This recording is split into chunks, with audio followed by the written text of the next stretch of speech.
What's going on, moviegoers? If you're new to the channel, my name is Christian. Welcome to C-Roll Productions. Back with another Halloween video, you guys, because I can talk about this franchise all day long. And I'm extremely excited for the wrap-up of Halloween Ends later this year, you guys. It has been rumored that the release date for the trailer for Halloween Ends is sometime in June, which is very interesting to me, you guys, because I reported on it, dating back to the history of when the film comes out. Usually the first trailer drops around June, if not in the month of June. So something to be very excited for you guys coming up in June. Now, you guys, let's talk about something that's very interesting to me. Are Michael's parents alive in this particular timeline of the Halloween franchise, you guys? Now, the only backstory we kind of got with Michael's parents was slightly mentioned in Halloween 2, which isn't canon to this new reboot, right?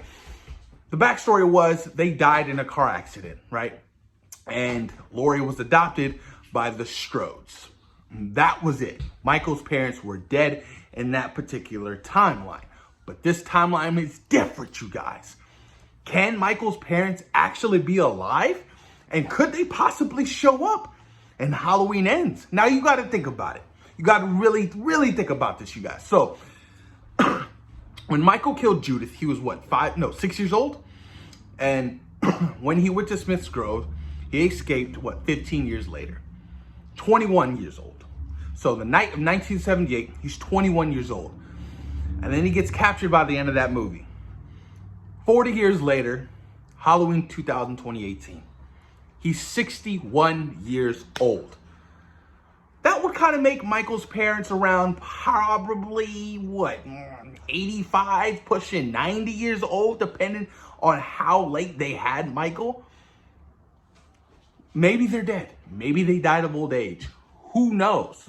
But I feel like to get some kind of clarification on Michael's parents would be pretty interesting, especially in the franchise, because I love the backstory, you guys. If you guys have been following me and you know my channel, you know I want to know the reason of why Michael is doing the way he's doing the things he's doing. I love the reason behind everything because it just makes it that more interesting. I think that's why I was so attached to the idea of Thorn, because I was like, oh, so this gives actual purpose and reasoning of why he's going after, his family. Makes a lot of sense.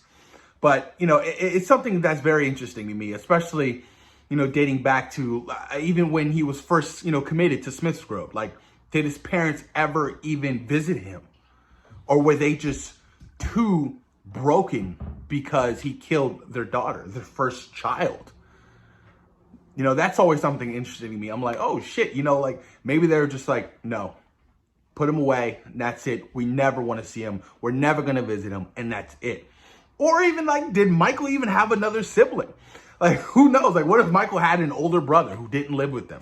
All that shit I kind of think about. I'm like, oh, that would be pretty interesting. Pretty okay. I like that.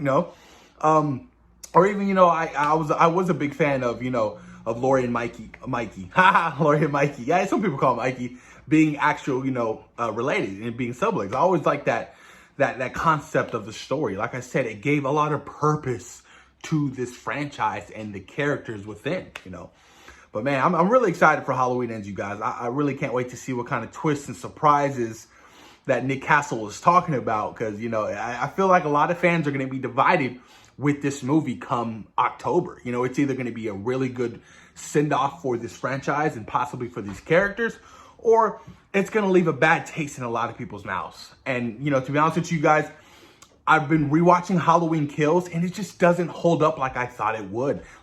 When I first saw it, I really enjoyed it, but my rewatches haven't been kind to me, and I don't want Halloween Ends to be bad. I don't want, the bad taste of having Halloween Kills being okay and then Halloween Ends being bad. I would be so freaking upset. I would just be like, those movies aren't canon. We're just doing Halloween 1978 and Halloween 2018. That is it. That's the only canon thing. And Michael never escaped fire from the house. He died. That's it. It's over.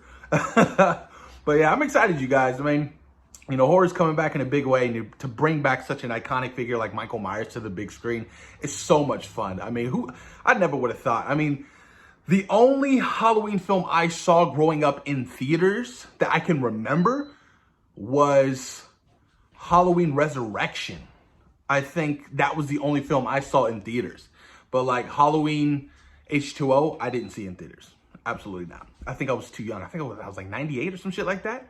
So I didn't see that in theaters. But push your comments down below. Let me know what you guys think. I mean, what do you think about Michael's parents? Are they alive in this timeline? You know, and if so, do you think that they could have some kind of brief moment in this film and Halloween Ends kind of explaining things of where they were and whatever? But I'm curious to know you guys' thoughts and opinions on it. You guys, like I said, I love doing these Halloween videos. They're a lot of fun to really dive deep into the mythos and the character of Michael and his family and all that good stuff. But post your comments down below. Let me know what you guys think. Peace.